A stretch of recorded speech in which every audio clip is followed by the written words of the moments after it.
안녕하십니까, 박사입니다. 월드리딩 채널은 수익 정지 상태지만 가장 정확하고 깊이 있는 국제 뉴스를 전해드립니다. 미 CBS 방송은 도널드 트럼프 미국 대통령 당선인이 1월 20일에 열리는 자신의 취임식에 중국 국가주석 시진핑을 초대했다고 보도했습니다. 이 제안은 트럼프가 선거에서 승리한 직후인 11월 초에 이루어졌다고 여러 소식통이 언론에 전했습니다. 최근 NBC 뉴스 인터뷰에서 트럼프 대통령은 시 주석과 매우 잘 지냈으며 지난주 서로 소통했다고 말했습니다. 보통 관례적으로 미 대통령 취임식에는 주미 대사들이 초대됩니다. 1874년 이후 국무부 기록에 따르면 외국 지도자가 미 대통령 취임식에 참여한 적이 없습니다. 국내 행사이기 때문입니다. 그래서 트럼프의 제안은 파격적입니다. 트럼프 차기 행정부에는 대중 강경파인 마르코 루비오 상원의원 등 매파가 많습니다. 더구나 트럼프는 펜타닐 불법 거래에 대해 조치를 취하지 않으면 중국에 대해 추가 관세 외에 10%의 2차 추가 관세를 부과하겠다고 한 상태입니다. 트럼프는 선거 유세 때 중국에서 수입되는 제품의 60%가 넘는 관세를 부과하겠다고 밝힌 바 있습니다. 이런 움직임에 대해 시진핑은 무역 전쟁이 일어나면 어느 쪽도 승자가 될 수 없다고 경고했습니다. 타이완 CTI 방송은 트럼프의 시진핑 초청을 심상치 않게 보고 있습니다. 일단 중국 외교부의 마오닝 대변인은 이와 관련해 알려줄 내용이 없다고 답변했습니다. 마잉주 재단 관계자는 트럼프의 움직임을 두고 미국, 중국, 타이완 사이에 천지개벽할 만한 큰 변동을 예고하는 것이라고 논평했습니다. 타이완의 민진당 정권은 트럼프의 등장에 떨고 있습니다. 지난번 미 대선 당시 선거 부정으로 미국 전체가 시끄러울 때 차이잉원은 아주 빨리 바이든에게 당선 축하 메시지를 보냈습니다. 그리고 최측근인 주미 대표 샤오메이친을 바이든 취임식에 참석하도록 했습니다. 트럼프가 선거가 도둑맞았다고 분개하는 와중에 잽싸게 바이든의 정권 교체를 축하했습니다. 트럼프는 뒤끝이 강합니다. 그동안 바이든 행정부에 맹종했던 타이완을 곱게 볼 리가 없습니다. 그래서 타이완에 대한 스탠스는 굉장히 시니컬합니다. 그는 타이완에 대해 중국 본토는 가깝지만 미국은 멀리 떨어져 있으니 알아서 방어하라는 투의 말도 했습니다. 그러면서 중국이 타이완을 무력으로 점령할 경우 200%의 관세를 부과하겠다고 밝혔습니다. 타이완을 지켜준다거나 한다는 말은 없었습니다. 타이완에 대해 국방은 니들이 알아서 하라. 단 중국에 먹히면 관세로 공격하겠다는 말입니다.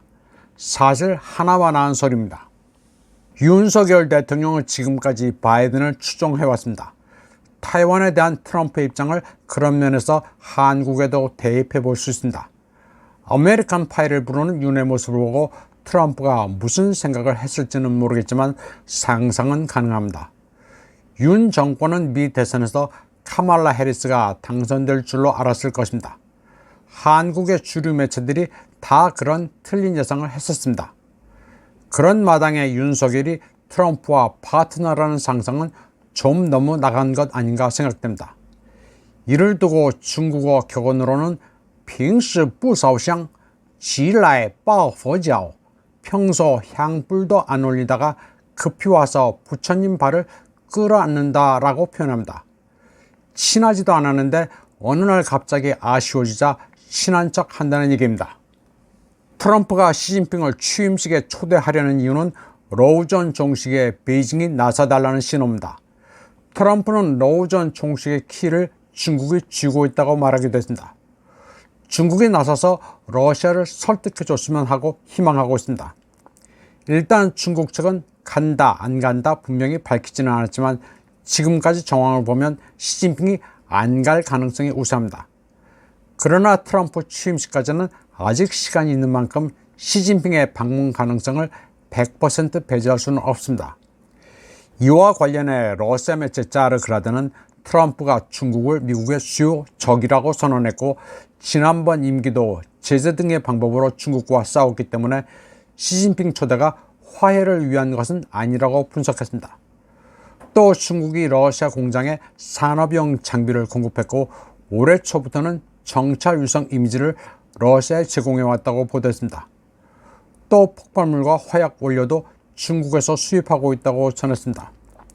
전 세계적으로 중국산 면화가 없으면 화약을 제조할 수가 없습니다.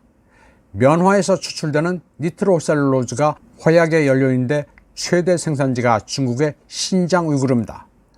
중국은 면화 부문에서 국제시장의 25%를 점유하고 있습니다. 중국은 이미 유럽에 대한 면화 공급을 제한했습니다. 따라서 유럽의 화약 제조업체는 원료 부족에 시달려 포탄을 제대로 생산하지 못합니다. 미국이나 유럽이나 중국이 협조하지 않으면 러우전을 수행하기가 힘듭니다. 시진핑은 올해 3월 푸틴 대통령을 만난 자리에서 지난 100년 동안 일어나지 않은 변화를 약속했습니다. 그만큼 러중 관계는 단단합니다. 이런 가운데 드미트리 메드베제프 전 러시아 대통령은 목요일 베이징에서 시진핑을 만나 푸틴 대통령의 개인적 메시지를 전달했습니다. 타스 통신에 따르면 메드베제프는 12월 10일 이틀간 일정으로 중국을 방문해 고위 관리들과 시진핑을 연달아 만났습니다. 푸틴 대통령의 메시지 내용은 공개되지 않았으며 시진핑과 메드베제프는 러중 관계의 미래를 논의했다고만 보도됐습니다. 메드베제프는 모스크바와 베이징 간 전례 없이 높은 수준의 포괄적 파트너십은 푸틴과 시진핑이 이룬 위대한 업적의 결과라고 말했습니다. 메드베제프는 시진핑과 만난 자리에서 중국 속담을 인용했습니다. 비슷한 소리는 공명하고 비슷한 성격은 서로에게 끌린다고 말했습니다. 시진핑과의 회담을 마친 뒤 메드베제프는 기자들에게 안전과 안보를 포함한 세계 전반적 상황과 우크라이나 갈등에 대해 시진핑과 논의했다고 말했습니다. 이번 방송은 여기까지 하겠습니다. 시청해주신 여러분 감사합니다.